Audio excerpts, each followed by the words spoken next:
isbartadii yaray sidee imaaraadku weerar ugu yahay marinbiyoodka baabulmandab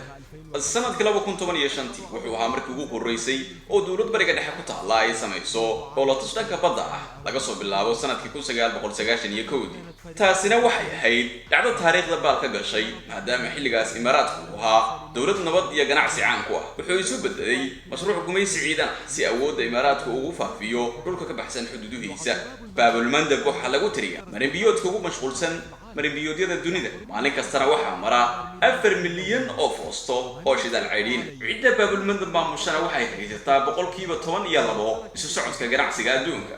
waxaan ku arkaynaa dekado badan oo imaaraadku mid ula wareegay waxaynu ka bilaabaynaa Yaman dekada ugu muhiimsan Cadan taasoo dhacda goob istiraatiiji ah cimiladadeeduna wanaagsan tahay dhererka gunda baduna ay suurto gelinayso inay ku soo xidhaan maraakiib waaweyn sidaas darteed dekada Cadan waa mid kaliya ee la loolami karta dekadaha Jabal Ali iyo Raashid ee ku yaala imaaraadka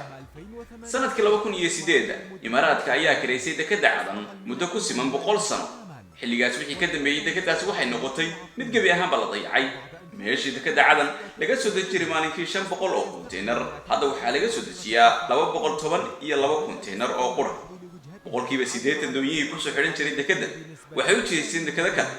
sanadkii 2013 dawladda dalka Yemen ka dhalatay kadib kacdoonka waxay laashay heshiiskii dekada looga kireeyay imaaraadka kadib markii dawladdu la kulantay cadaadis dadweyne markii xuutiyiinta iyo maleeshiyaadka taabacsan madaxweynihii xilka laga tuuray Cali Cabdallah Saalax sanadkii 2015 kuwaas oo la tuunsan yahay inay dabada ka riixaysay xukuumadda Abu Dhabi ay weeqeen awoodii dawladda Yemen imaaraadku wuxuu fursad u helay dibna u soo ceshtay gacan ku hayntii dekada imaaraadku wuxuu ka faa'iideystay ka qayb ahaanshaha howlgalka military ee Sacuudiga iyo xulufadiisa ka wadaan Yemen si uu gacanta ugu dhigo dekadaha Mukalla, Shaxa, Bilkhaaf iyo Makhaaf waxay sidoo kale saameyn ku yeelatay jasiiradda Suqatra iyadoo bilowday inay ciidan ka qorato dadka deegaanka ah imaaraadku faragelintiisa kama faa'iidin hal dekad oo qura balse wuxuu awoodiisa military ku fidiyay dhammaan marsooyinka Yemen marka laga reebo dekada Xudayda Eritrea waxay noqotay meeshii ugu horeysay ee imaaraadku ka sameeyay saldhig military oo ka baxsan dalkiisa saldhigaasina wuxuu ku dhex yaalaa dekada Casab taasoo lagu soo kordhiyay saldhig ciidamada cirka ah oo cusub dekad Gundheer iyo xarun ciidamada lagu tababaro Soomaaliya dhanka Somaliland imaaraadku wuxuu la wareegay dekada magaalada Berbera ee ku taala dalka aan la aqoonsanayn ee Somaliland heshiis qiimihiisu gaadhayo 442 milyan oo dollar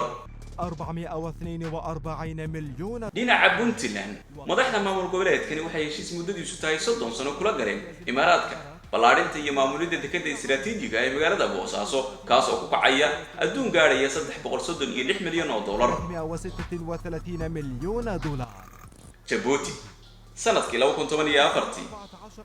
madaxweynaha Djibouti Ismaaciil Cumar Geelle ayaa laalay qandaraas imaaraadka lagu siiyay maalgashiga saldhigga konteenarada ee Dooraale kadib markii imaaraadka lagu eedeeyay inay bixiyeen laaluush dhaqdhaqaaqa imaaraadku ka wada baabulmandab waxaa laga dheehan karaa isbeddelka ku yimid wadaha ku loolama baabulmandab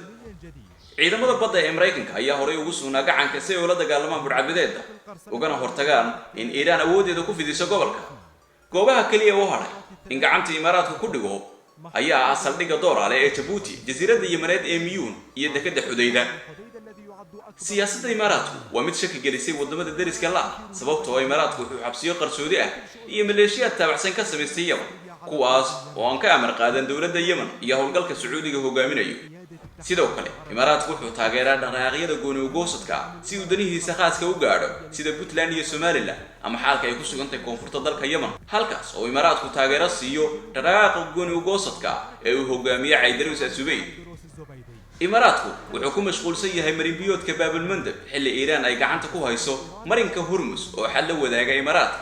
kaas oo maalin kasta ay maraan boqolkiiba 40 wax soo saarka shidaalka adduunka ku darso waxaa gacankaas mara dhammaan ganacsiga dhanka badda ee imaaraadka wuxuu duulaan ku yahay jasiirado dalal kale halka kuwiisu gacanta ugu jiraan Iiraan tan iyo sanadkii 1971 halka ay ballaarinaysa awoodda military ay ku leedahay badweynta Hindiya waxaynu arki karnaa in dhammaan dalka imaaraadku uu dhaco goob ay si fiican u liishaami karaan gantaalaha balastiga ee Iiraan haddaba imaaraadku ma ku dhici laayahay inuu wajaho Iiraan mise baroortii orgiga ka weyn oo waa saaxiibo هو أكبر من مجرد صداقة